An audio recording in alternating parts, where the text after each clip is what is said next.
నాయకత్వం లాలి తమ్మలపల్లి రమాదేవి గారి నాయకత్వం లాలి పవన్ కళ్యాణ్ గారి నాయకత్వం లాలి పవన్ కళ్యాణ్ గారి నాయకత్వం జనసేన జనసేన లాలి పవన్ కళ్యాణ్ గారి నాయకత్వం లాలి పవన్ కళ్యాణ్ గారి నాయకత్వం లాలి తమ్మలపల్లి రమాదేవి గారి నాయకత్వం లాలి తమ్మలపల్లి రమాదేవి గారి నాయకత్వం. అందరికీ నమస్కారం అండి. ఈరోజు మొత్తం దేశం నలుమూలలు కూడా అండ్ ఆంధ్రప్రదేశ్లో ప్రతి చోట పంచాయతీల్లో అయితేనేమండి, నియోజకవర్గాలలో, జిల్లా స్థాయిలో, రాష్ట్ర స్థాయిలో ఇక్కడ ఈరోజు మేమందరం కూడా 13వ జనసేన పార్టీ ఆవిర్భావ దినోత్సవాలు ఎంతో సంబరంగా, చాలా విజయవంతంగా, ఎందుకంటే ఎన్డీఏ కూటమి ప్రభుత్వాన్ని సాధించుకున్నాక మేమందరం ఎంతో విజయవంతంగా విజయడంకా మోగిస్తూ మేము ఈరోజు ఇక్కడ అంబరాన్ని అంటే సంబరాలు మేము ఇక్కడ ఉత్సవంగా చేసుకుంటున్నాము. దీనంతటికీ కారకులైన ఈ జనసేన పార్టీ స్థాపకులైన శ్రీ కొణిదెల పవన్ కళ్యాణ్ గారు అధ్యక్షులు, డిప్యూటీ సీఎం శ్రీ పవన్ కళ్యాణ్ గారికి మేము ఎప్పటికీ మనస్ఫూర్తిగా మా యొక్క అభినందనలు తెలియజేసుకుంటున్నాము. ఎందువల్లంటే పార్టీల, కులాలకి, మతాలకి, ప్రాంతాలకి అతీతంగా స్థాపించిన పార్టీయే జనసేన పార్టీ. అలాంటి ఈ జనసేన పార్టీ ప్రజా సంక్షేమం కోసమే వచ్చింది. అవినీతి నిర్మూలన, ఇలాంటి ఎంతో మంచి ఆశయ సిద్ధితో స్థాపించిన జనసేన పార్టీ 13వ ఆవిర్భావ సభలో పిఠాపురంలో ఉండవలసింది. కానీ పవన్ కళ్యాణ్ గారి ఆలోచన విధానం ప్రతిసారి చాలా వినూత్నంగా ఉంటుంది. వారు ఈసారి ఏమనుకున్నారంటే ప్రతి ఒక్కరూ వారి వారి పంచాయతీలలో, మండలాలలో, నియోజక స్థాయిల్లో, జిల్లా స్థాయిల్లో, రాష్ట్ర స్థాయిలో ఎవరి వారు అక్కడ వారు స్థానికంగా చేసుకోవడం వలన వారి యొక్క ఉత్సాహం రెట్టింపు అవుతుంది.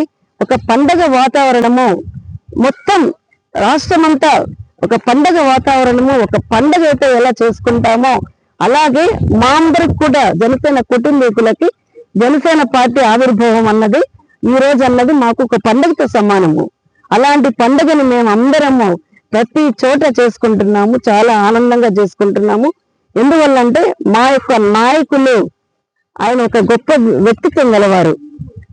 అలాంటి నాయకుల అడుగుజాడల్లో నడుస్తున్న మేము వారి యొక్క ఆశయాలన్నింటినీ, ఆదేశాలన్నింటినీ మేము తీసుకొని మేము ముందుకు నడుస్తాము.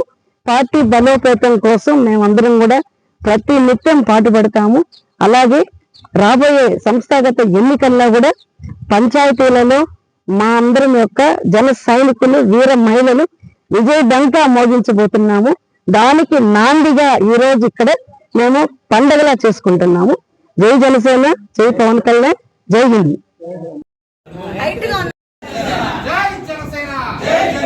పవన్ కళ్యాణ్ గారి నాయకత్వం, పవన్ కళ్యాణ్ గారి నాయకత్వం, పవన్ కళ్యాణ్ గారి నాయకత్వం. జై జనసేన, జై జనసేన, జై జనసేన, జై జనసేన, జై జనసేన, జై జనసేన. కమ్మలపల్లి రమాదేవి గారి నాయకత్వం, కమ్మలపల్లి రమాదేవి గారి నాయకత్వం. జై జనసేన, జై జనసేన, జై జనసేన, జై జనసేన. 12 సంవత్సరాలు పూర్తయి 13వ జన్మదినం. ఇలా కలకాలం నూరేళ్ళు కూడా ఇలాగే ముందుకు సాగాలని, ఇంకా ఎదగాలని, అంచెలంచెలుగా ఎదిగి దేశ స్థాయి వరకు ఇప్పటికే వెళ్ళింది మన జనసేన పార్టీ యొక్క గౌరవాన్ని నిలబెట్టిన పవన్ కళ్యాణ్ గారికి మీ అందరి సమక్షంలో ఒకసారి జై పవన్ కళ్యాణ్, జై జనసేన. జై జనసేన, జై జనసేన, జై జనసేన.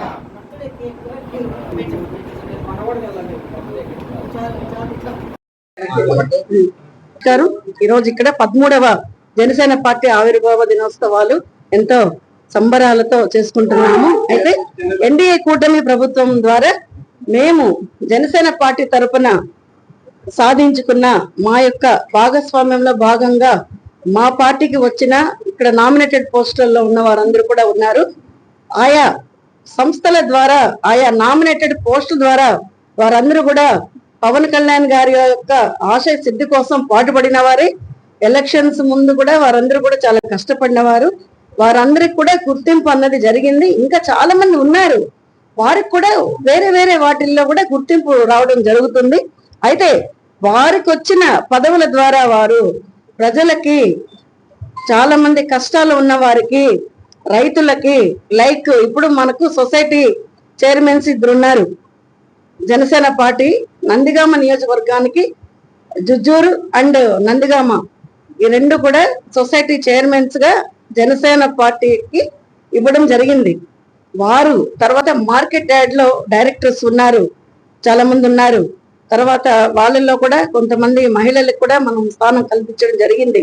అయితే ఆయా సంస్థల ద్వారా, ఆయా సొసైటీస్ ద్వారా, మార్కెట్ యార్డ్స్ ద్వారా, నీటి చెరువుల సంఘాల ద్వారా, గవర్నమెంట్ హాస్పిటల్లో కమిటీ మెంబర్స్ ద్వారా వారందరూ ఆ డిపార్ట్మెంట్స్ కి తగిన సేవలు వారు 100% వారు అందిస్తున్నారు. ఇది ఇలాగే జరుగుతుంది. అయితే ఇప్పుడు మనకి రాబోయే సంస్థాగత ఎన్నికల్లో కూడా జన సైనికులైతేమి, వీర మహిళలైతేమి, మా పర్సంటేజ్ ప్రకారం మేము ఫుల్ఫిల్ గా అన్ని తీసుకుంటాము. తీసుకొని ఖచ్చితంగా 100% మేము విజయాన్ని సాధిస్తాము. ఎందువల్లంటే పదవులు పొందడం ద్వారా ప్రజలకందరికీ సమమైన న్యాయం చేయగలుగుతాము. మనం ఎన్నో అనుకుంటాం, మన దగ్గర మనకు ఎన్నో ఆశయాలు ఉంటాయి, ఎన్నో ఆదర్శవంతంగా ఆలోచిస్తాం, ప్రజలకి మేము అది చేయాలి ఇది చేయాలని అనుకుంటాం. అనుకోవడం వేరు, దానిని ఆచరణలోకి పెట్టాలి అంటే ప్రతి ఒక్కరు కూడా విలువైన పదవిలో ఉండటం ద్వారానే అది మనం 10 మందికి చేయగలము అన్నది సాధ్యమవుతుంది. అందువల్ల పదవులు కావాలి. కాబట్టి కష్టపడిన ప్రతి ఒక్కరికి గుర్తింపు ఉంటుంది. అండ్ ఇప్పుడు ఈ మధ్య వైజాగ్ మీటింగ్ జరిగినప్పుడు పిలుపు ఇచ్చారు జన సైనికులకి, వీర మహిళలకి. మా జనసేన అధ్యక్షులు, ఆంధ్రప్రదేశ్ డిప్యూటీ సీఎం పవన్ కళ్యాణ్ గారు అందరూ వారు చెప్పిన మాటల్లో ముఖ్యంగా త్రిశూల వ్యూహంలో భాగంగా ఉద్యమి, సాధకు, ప్రదాతలుగా ఆయన నిర్ణయించారు. అయితే ఇప్పుడు కొత్తగా మెంబర్షిప్స్ తీసుకునే వాళ్ళు వారిలో ఉద్యమిస్తుంది కాబట్టి ఒక భావన అన్నది పవన్ కళ్యాణ్ గారి యొక్క భావజాలానికి ఉద్యమించిన వారే ఉద్యములుగా.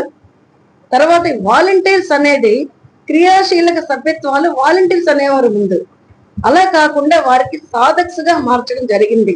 వారికి నామకరణం చేశారు. సాధక్స్ అనే దాంట్లోనే ఎంతో అర్థం ఉంది. కాబట్టి ఆ సాధక్స్ అనేవారు మా నందిగామ నియోజకవర్గం నుండి దాదాపు 114 మంది చాలా యాక్టివ్ గా వాళ్ళు పార్టిసిపేట్ చేస్తున్నారు ఈ క్రియాశీలక సభ్యత్వాలలో. అండ్ కొత్త మెంబర్షిప్స్ అండ్ రెన్యూల్లో చేసుకుంటున్నారు. తర్వాత 10 సంవత్సరాల నుండి ఆర్థిక పరంగా అయితే ఏమేంటి, సామాజిక వ్యవస్థ పరంగా ముందుకు వెళుతూ పార్టీకి వెనకాల ఉంటూనే ఎంత సపోర్ట్ చేసిన వారు ప్రదాతలుగా గుర్తించడం జరిగింది. ఈ కోణంలో వెళ్ళేటప్పుడు మేము ఇక్కడ మెంబర్షిప్స్ కూడా చాలా చక్కగా చేస్తున్నాం. ఆ మెంబర్షిప్స్ లో కూడా ముఖ్య ఉద్దేశం ఏమంటే, పవన్ కళ్యాణ్ గారి యొక్క ముఖ్య ఉద్దేశం జనసేన పార్టీ కోసం చాలా మంది జన సైనికులు, వీర మహిళలు ఎంతో కష్టపడుతున్నారు. కష్టాలున్నాయి, నష్టాలున్నాయి, త్యాగాలున్నాయి. వాటన్నిటికీ వారి కుటుంబంలో ఏదైనా ఒక చిన్న విషాదం జరిగినా, ఒక చిన్న ప్రమాదం జరిగినా దానికి సంబంధించి ఆ కుటుంబాన్ని ఆదుకునే నేపథ్యంలో క్రియాశీలక సభ్యత్వాలు మొదలు పెట్టారు. అలానే ఈ మధ్య వైజాగ్ లో చెప్పిన పవన్ కళ్యాణ్ గారి ఉపన్యాసంలో ముఖ్యమైన విషయం ఏంటంటే మెంబర్షిప్ టు లీడర్షిప్ కి తీసుకువెళ్లాలన్న ఒక మంచి భావజాలంతో ముందుకు అడుగు వేయడం జరిగింది. ఇది చాలా బాగుంది. దీని మీద ఒక అవగాహన కూడా మేము అందరికి చెప్తూ జాయిన్ చేస్తూ వెళ్తున్నాము. ఇంకా కూడా జాయినింగ్స్ అవుతాయి. తప్పకుండా మేము జనసేన పార్టీ తరఫున మేమందరం కూడా ఎంత చేయాలో, ఎంత కృషి చేయాలో, ఎంత మనం అభివృద్ధి సాధించాలో ఆ అభివృద్ధి పదం వైపుకి మేము వెళ్ళడానికి ప్రయత్నం చేస్తున్నాము. పార్టీని ముందు బలోపేతం చేసుకోవాలి అన్నదే మా ముఖ్య ఉద్దేశం. ప్రతి జన సైనికుడు, వీర మహిళ చెప్పాలంటే ఒక్కొక్క ఆయుధంతో సమానం. పవన్ కళ్యాణ్ గారి అంబుల పొదిలో ఉన్న ఆయుధాలు జన సైనికులు, జనసేన నాయకులు, వీర మహిళలు. జై పవన్ కళ్యాణ్, జై జనసేన, జై హింద్.